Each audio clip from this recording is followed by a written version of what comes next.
다시 한번 기뻐하고 또 기뻐합시다. 혹시 우리 성도님들, 우리 광주 새사람 교회의 2026년 표어가 무엇인지 알고 계십니까? 앞에 포스터에 보이시는 것 같이 한번 읽어볼까요? 시작. 구원의 하나님으로 기뻐하는 교회. 특히나 이번 표어에는 기뻐하는, 기쁨이라는 아주 은혜로운 이 단어가 들어가서 그런지는 모르겠는데 2026년이 되고 나서 우리 성도님들의 어떤 표정이라든지 아니면 행동이라든지 아니면 모든 섬김의 모습 속에서 정말 천국과 같은 기쁨과 희락과 화평의 열매가 충만하신 것 같아서 하나님께 너무너무 감사를 하는데, 자, 우리가 지지난 시간에도 장로 가이오에 대한 말씀을 잠깐 나눈 적이 있었는데, 자, 그 말씀을 나누면서 우리가 사역의 크기보다 더 중요한 게 있다고 그랬어요. 뭐가 더 중요하다? 사역의 크기보다 사랑의 크기가 더 중요하다. 즉 우리가 어떤 일을 얼마나 크게 하는가, 혹은 내가 저 성도보다 어떤 일을 많이 하는가가 중요한 게 아니고 내가 내게 맡겨주신 일을 그리스도의 사랑으로 감당했는가, 얼마나 기쁨으로 그 일을 감당했는가가 훨씬 더 중요하다라는 거예요.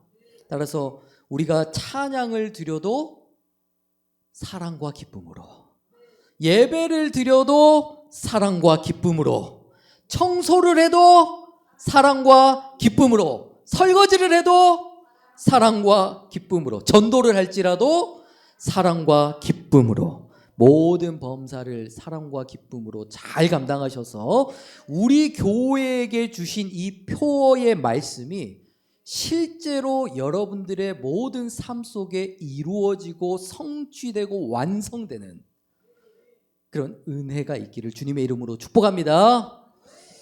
자, 여기 앉아 계신 성도님들 중에서 저의 과거를 어느 정도 아시는 분들께서는 아마도 저의 이 말에 공감이 되실 수도 있는데요.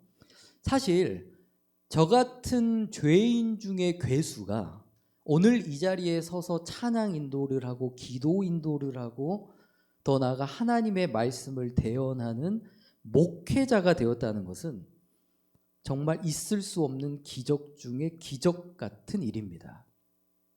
아마 전 세계에 존재하는 크리스천 중에서 교회를 다니지 말아야 할 이유가 가장 많은 사람을 뽑는 대회가 있다면 감히 제가 1등을 할 수 있다는 자신을 할 수 있을 만큼 저는 사실 과거에 그 누구보다 교회를 증오했고 그 누구보다 하나님을 증오했고 그 누구보다 성도들을 증오했던 사람이었습니다. 왜냐하면 그만큼 교회를 다니면서 상처와 아픔을 많이 경험했고, 그리고 저희 가정에도 남들은 평생 쉽게 한 번도 경험하지 못한 그런 아픔과 슬픔을 정말 많이 경험해 왔기 때문이었습니다. 몇 년 전에 그래서 그런지 우리 재근이가 군대에 가기 전에 저에게 그런 말을 한 적이 있어요. 목사님, 제가 우리 교회에 어떤 분의 이야기를 들어보니까 목사님 왕년에 많이 노셨다면서요. 양아치였다는 소문이 있던데요.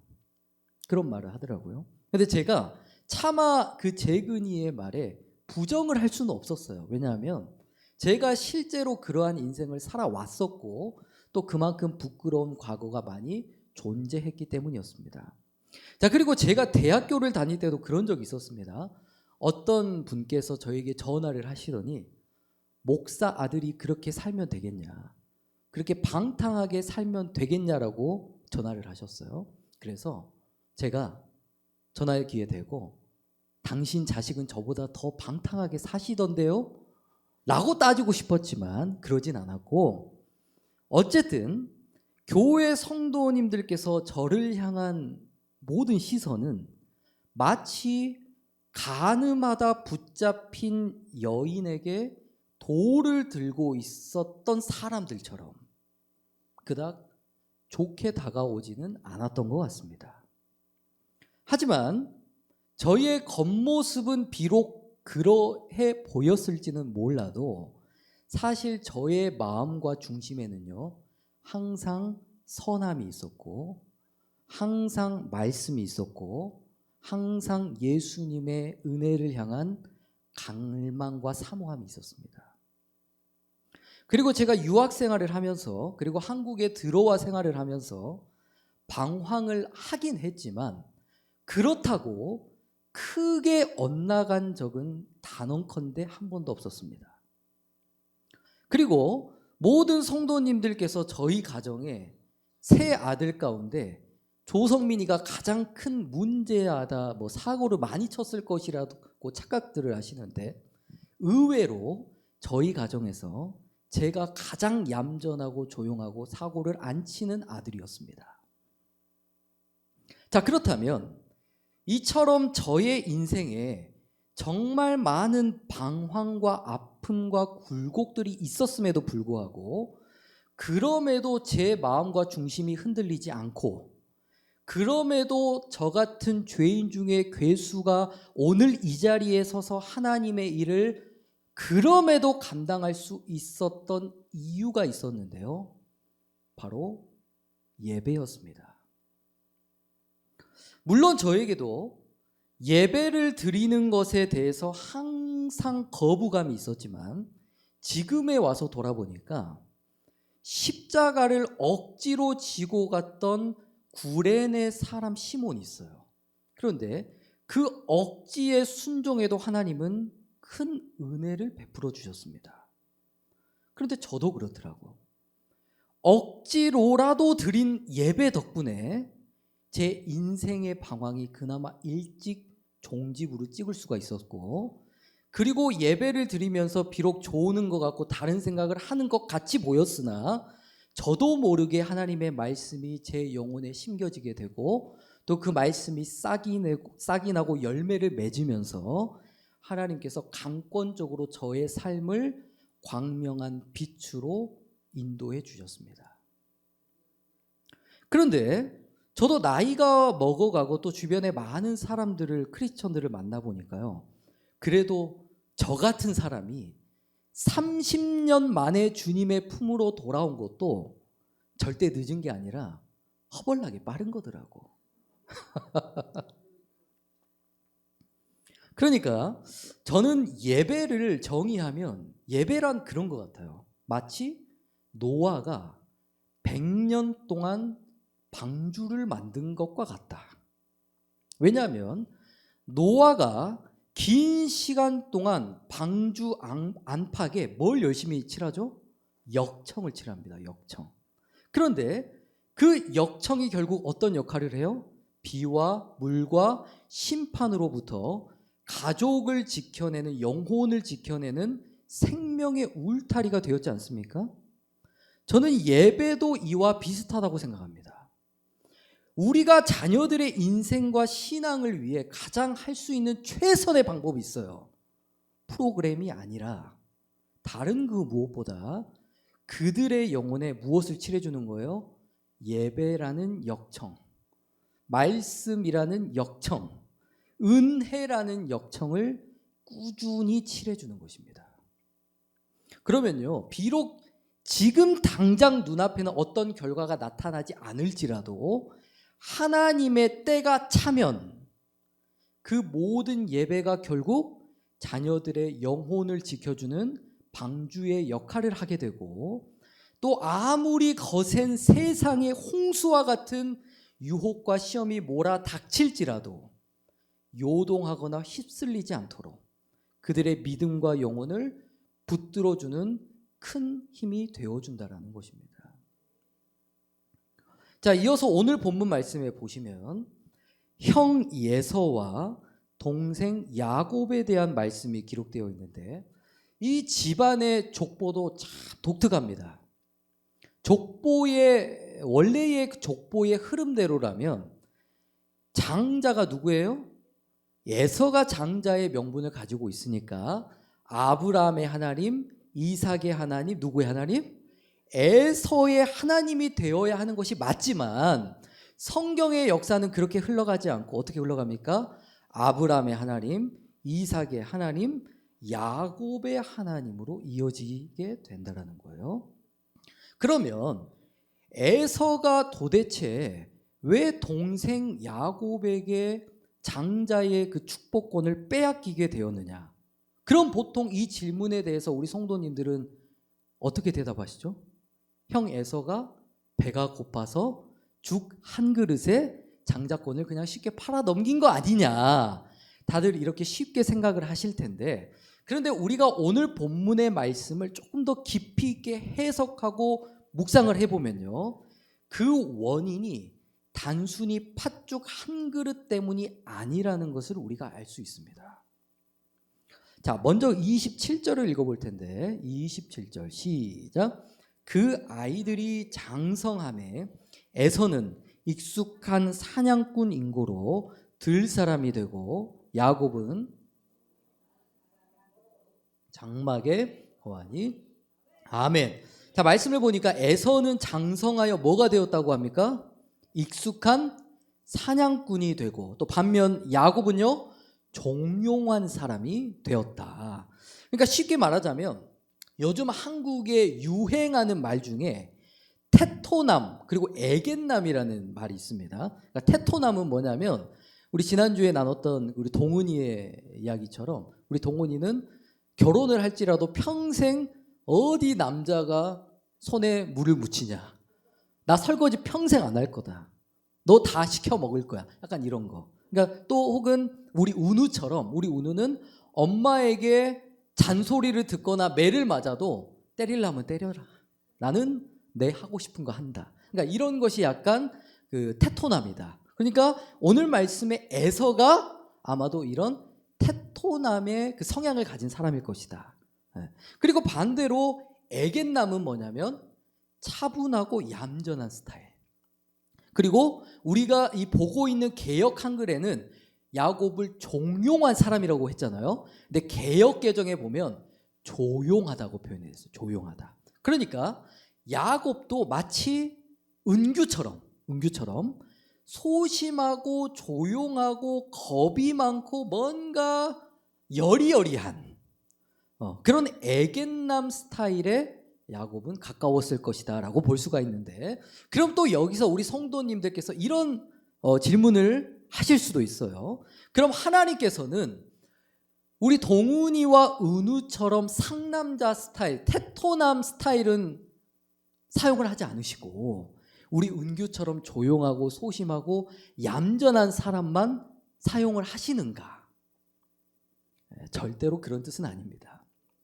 사실 이 말씀에서는 여러 가지의 해석과 영적 의미가 담겨 있는데, 자, 다시 말씀을 보시면 에서는 그냥 사냥꾼이 아니고 어떠한 사냥꾼이다? 어떠한 사냥꾼?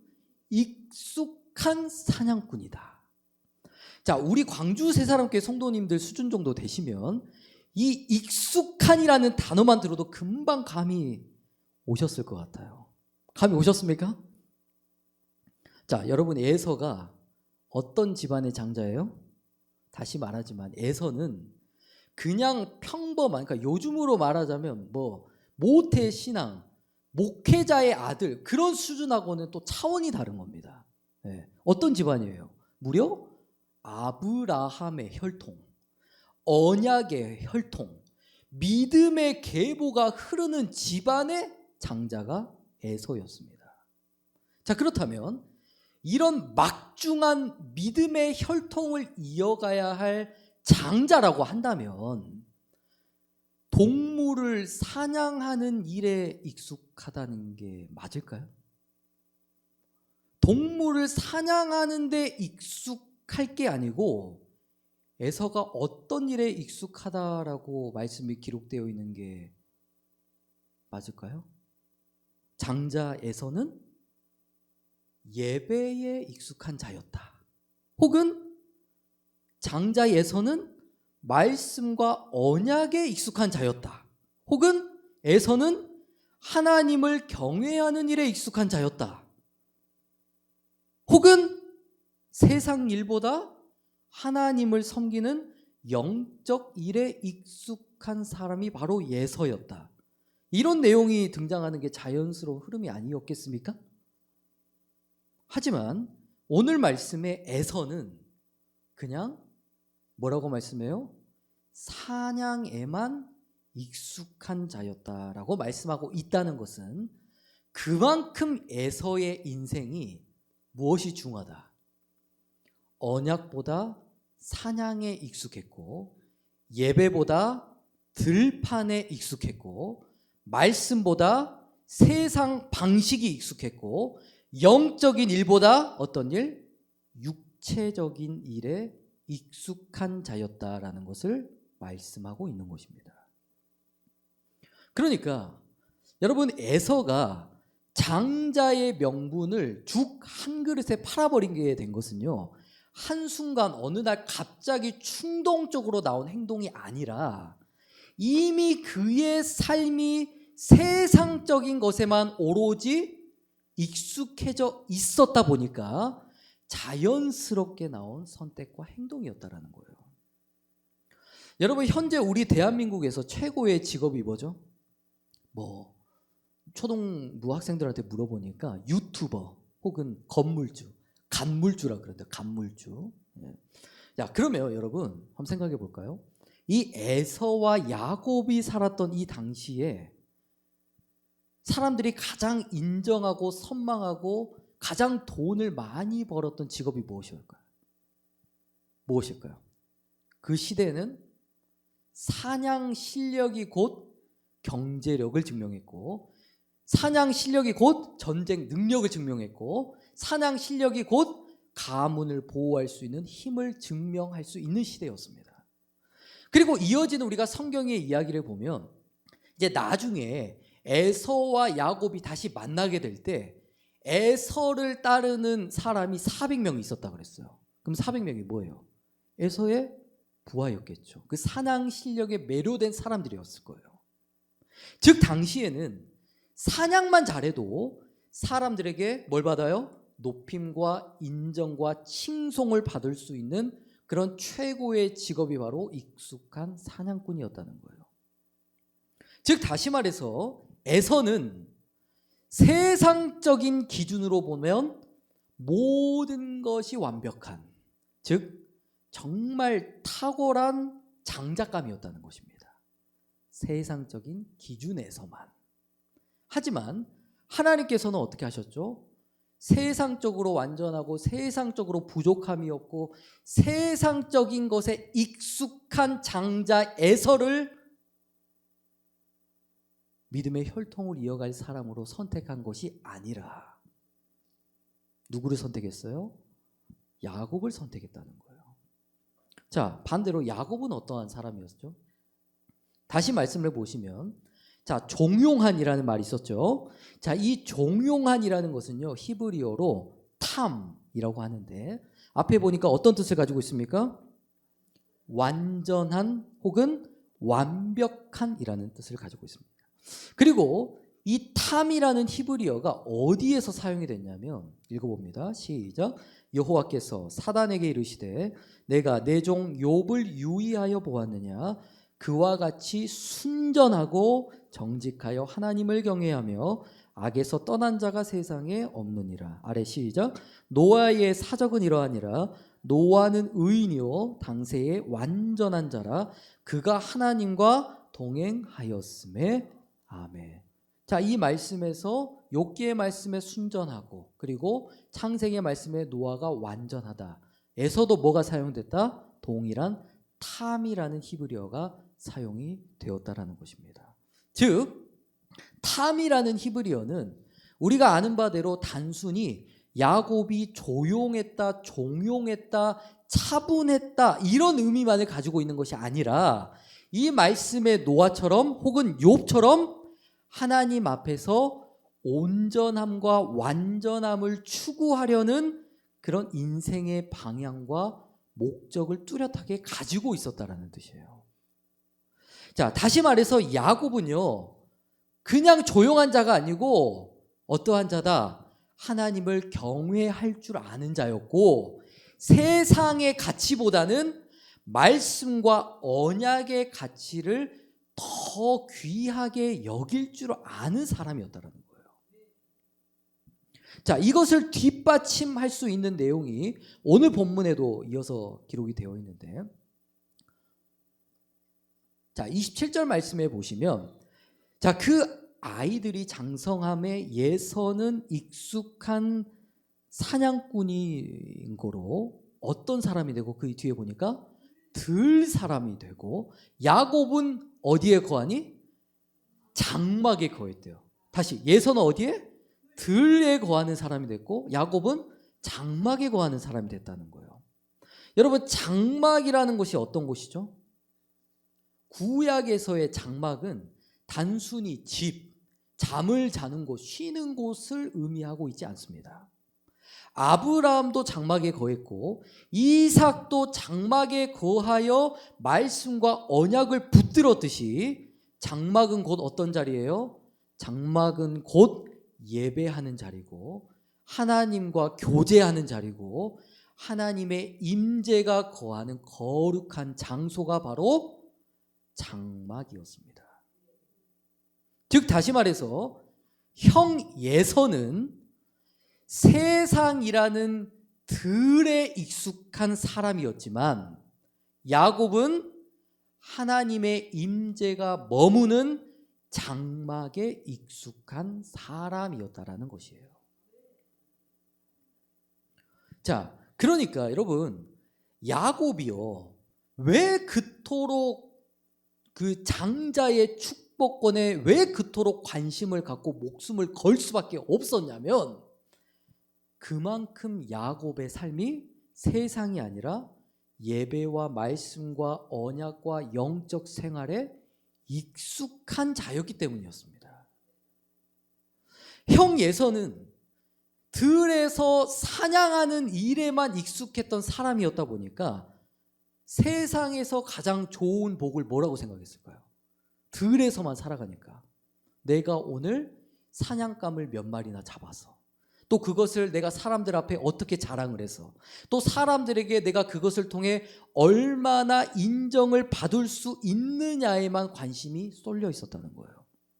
하지만 그와 반대로 동생 야곱은 장막과 예배와 언약과 말씀에 익숙한 사람이었다 보니까 우리의 인생의 진정한 축복은 짐승에서 오는 거 아니고 세상에서 오는 거 아니라 하나님께로부터 오는 축복이 진짜 축복이구나.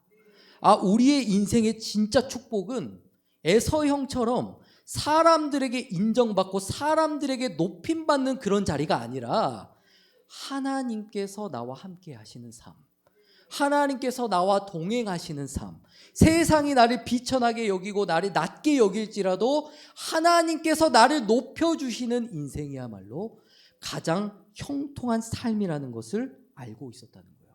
뿐만 아니라 우리의 인생은 무엇을 먹고 마시고 입을까라는 육신의 만족이 전부가 아니라 아브라함의 하나님이 나의 하나님이 되고 이삭의 하나님이 나의 하나님이 되고 또 내가 평생 믿고 의지했던 하나님이 나의 자녀와 나의 자손 천대의 하나님이 되어주시는 것, 구원의 하나님으로 인하여 나의 자손과 나의 자녀들의 인생이 범사에 기뻐하는 것, 이것이야말로 우리의 인생 가운데 누릴 수 있는 가장 으뜸의 복, 세상 그 무엇으로도 비교할 수 없는 하나님 안에서만 누릴 수 있는 축복이라는 것을 야곱은 인지하고 있었다는 거예요. 즉 이 말씀을 통해 저와 여러분들이 무엇을 깨달을 수 있냐면 하나님의 언약과 하나님의 축복과 믿음의 계보는 어떤 세상적인 기준과 세상적인 실력에서 결정되는 것이 아니라 익숙함의 자리에서 결정된다는 거예요. 어디에서 결정된다고요? 익숙함의 자리에서 결정된다. 저는 오늘 말씀을 준비하면서 가장 먼저 우리 광주 새사람교회 다음 세대 아이들이 떠올랐습니다. 그래도 저희 교회 다음 세대 아이들은 오늘 말씀의 야곱처럼 들보다는 장막에 사는 것이 익숙한 아이들로 자라고 있는 것 같아요. 주일이 되면 그날은 반드시 내가 주일 성수를 해야 하는 날, 어떤 일이 있어도 하나님께 예배하는 날이라는 것을 인지하고 있고, 또 그 누구보다 아침 일찍 일어나서 9시부터 다음 세대 예배, 주일 오전 예배, 오후 예배까지, 그것이 그들의 삶의 습관이 되고 익숙한 일이 되었다는 것이 너무 감사하고, 또 오늘 수요 예배에도 정말 많은 다음 세대들이 100명, 200, 300, 400, 500, 600명, 나중에 한 명이 100명보다 더 큰 일 할 거니까 무려 600명의 아이들이 야곱처럼 말씀과 언약에 익숙한 자로 세워지고 있다는 것이 정말 하나님께 감사하더라고요. 저는 확신하건대 오늘 이 자리에 모여 하나님께 예배하는 모든 다음 세대들이 아브라함보다, 이삭보다, 야곱보다 더 갑절의 물권과 인권과 영권의 축복을 누리며 살아가는 인생이 될 수 있다고 저는 확신합니다. 그리고 저는 그동안 오늘 나눴던 이 창세기 25장 말씀의 내용을 읽으면서 형 에서가 장자의 그 축복권을 업신여기고 또 동생 야곱에게 장자권을 팔아버리게 된 것은 모든 책임과 잘못이 에서에게만 있을 거라고 생각을 했거든요. 그런데 제가 오늘 말씀을 다시 깊이 있게 묵상하고 공부를 해보니까 비단 에서만의 문제가 아니라는 것을 알게 됐습니다. 자, 다음 말씀 읽겠습니다. 시작. 이삭은 에서의 사냥한 고기를 좋아하므로 그를 사랑하고 리브가는 야곱을 사랑하였더라. 아멘. 자, 아버지 이삭이 무엇을 좋아했다고 말씀해요? 에서의 뭘 좋아해요? 사냥한 고기를 좋아했다. 자, 시간이 많이 가서 조금 쉽게 빠르게 설명을 드리겠습니다. 자, 예를 들어서 우리 은우가 유치원에 갔는데 공부를 1등을 해온 거예요. 자, 그러면 보통의 부모님들이라면 어떤 반응을 하시겠습니까?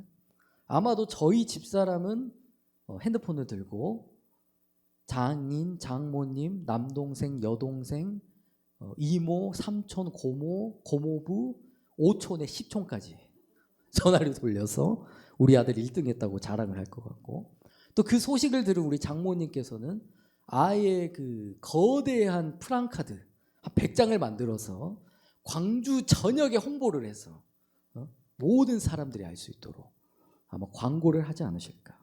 그리고 여기 서 있는 저는 은우야, 야, 너는 하나님께서 특별히 공부할 은사, 공부할 재능을 주셨나 보다. 이제 너는 다른 거 할 필요 없어. 공부만 잘하면 돼. 1등만 하면 된다. 그러니까 앞으로 교회 나오지 마. 자, 그 시간에 아빠가 제일 비싼 수학 학원 끊어줄게. 주일 11시에 학원 다녀. 자, 하지만 반대로 여러분, 우리 은우가 교회에서 좋은 일을 했다고 한번 생각해 볼까요? 오늘 주일인데 은우가 지각도 안 하고 교회를 잘 다녀왔어요. 또 오늘 유초등부 예배를 드리면서 아멘도 잘하고 찬양도 잘하고 집중을 너무 잘해서 교회에서 최초로 달란트 10개를 받아온 거야. 그리고 생전 처음으로 자신의 기도 제목을 적어놓고 그 기도 훈련을 오늘부터 시작하게 된 거예요. 그러나 정작 부모의 반응은 공부를 잘할 때보다 시큰둥한 거죠. 야, 교회에서 그거 좀 잘했다고 누가 밥 먹여주냐? 야, 우리 옆집 사는 느그반 다른 학생은, 남학생은 이번에 수학 경시대에 나가서 입상했다더라. 너 지금 그런 거 할 때가 아니야. 야, 신앙생활, 교회생활 너무 연연하지 마. 그럴수록 너만 상처받고 너만 손해를 봐. 살살 적당히 해. 예배 생활은 공부보다 항상 뒤에 놔둬야 돼. 자, 이쯤 하면 이 말씀에 대충 어떤 의미가 담겨 있는지 감이 오셨나요? 자, 사실 오늘 말씀의 에서가 그저 사냥에 익숙한 사람, 들에 익숙한 사람, 세상에 익숙한 사람, 육신의 것에 익숙한 사람이 될 수밖에 없었던 가장 결정적인 원인이 있었다는 거예요. 그 원인이 뭐예요? 그 아버지 이삭이 아들 에서를 교육할 때 언약보다는 사냥을, 장막보다는 들판을, 예배보다는 세상을, 영적인 부요함보다는 육신적인 만족함을 더 가치 있게 가르쳤기 때문이었습니다. 자, 오늘 창세기 25장의 여러분 전체적인 내용을 집에 가서 살펴보시면 그 어디에도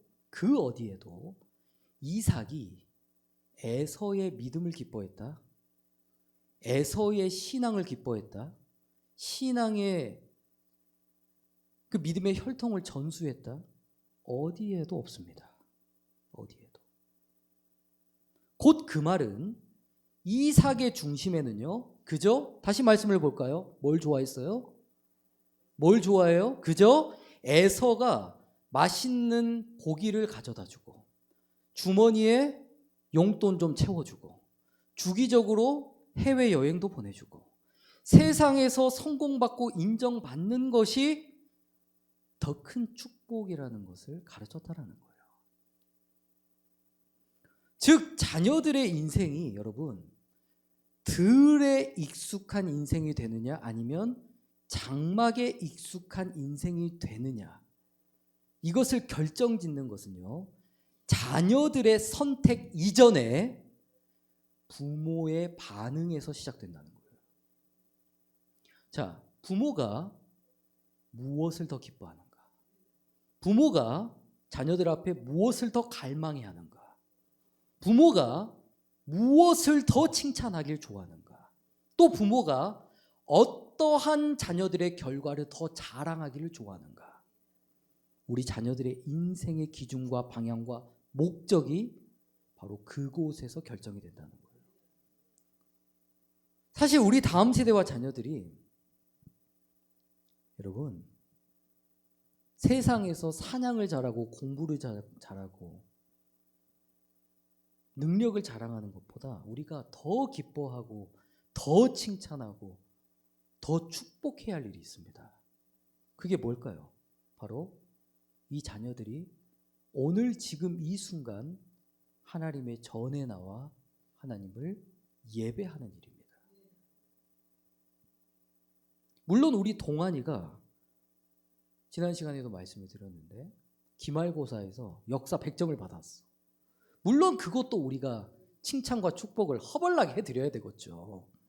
그런데 동환이는 그보다 더 칭찬받아야 할 일이 있다는 거예요. 프랑카드를 100점을 받아서 100개를 붙이잖아. 1000개를 붙여야 될 일이 있다는 거예요. 뭐예요? 바로 오늘도 이 영혼이 세상과 구별되어 예배를 사모하고 말씀을 사모하고 은혜를 사모하는 모습. 저희 어머니도 그렇습니다. 저희 어머니도 제가 이 자리에 서서 찬양하고 기도하고 설교를 하고 있으면 항상 저희 어머니의 얼굴은 마치 세상을 다 가진 것과 같다. 나는 이제 죽어도 더 이상 여한이 없다. 우리 전도사님도 그래요. 드럼 치는 찬영의 모습을 항상 보면서 나 이제 진짜 죽어도 여한이 없다. 이제 조금 여한이 남는 것은 결혼하는 것만 보고 갔으면 좋겠다. 즉 우리 다음 세대와 자녀들을 바라보는 저와 여러분들의 마음과 시선이 그래야만 한다는 거예요. 자, 우리 시간 다음 세대들을 우리가 사랑의 눈빛으로 바라보면서 축복해 볼까요? 네가 제일 복받은 인생이다.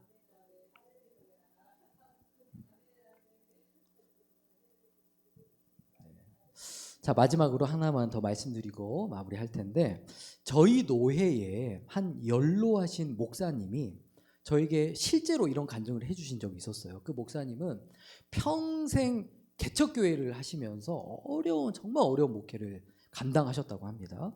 그리고 그 목사님에게는 딸 둘 막내 아들인가가 있었는데, 그 막내 아들이 공부를 굉장히 잘했대요. 그런데 이제 고3이 됐는데, 당시에 학교에서 공부를 잘하는 학생들을 따로 특별히 관리를 했나 봐요. 그래서 그 학생들만 따로 토요일 그리고 주일에 불러서 수업을 가르친 거예요. 그래서 학교 선생님들도 이 목사님의 아들에게 이제 너도 주일에 교회 가면 안 된다. 너 그 시간 뺏기면 다른 친구한테 성적이 밀리게 될 것이다. 그러면서 절대로 타협을 안 해주더라는 거예요.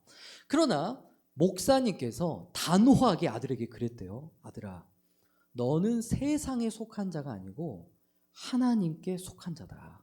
너는 어떤 상황에도 반드시 주일 성수만은 지켜내야 한다. 그래서 이 아들이 그 순간부로 결단을 하고 학교 담을 넘으면서까지, 선생님에게 빠따를 맞으면서까지 주일 성수를 지켰다는 겁니다. 그랬더니 하나님께서 놀라운 복을 주시는데, 오히려 이전보다 성적이 더 올라버리고 의대를 합격했는데, 그것도 서울대 의대를 합격했답니다. 그리고 더 나아가서 지금은 믿음 좋고 신실한 또 배우자를 만나가지고 그리스도의 선한 영향력을 나타내는 그런 훌륭한 아들이 되었다는 간증을 해주시더라고요. 저는 이 목사님의 간증이 곧 저와 여러분들의 간증이 되고 우리 새사람교회 다음 세대들의 간증이 될 수 있기를 간절히 소망합니다.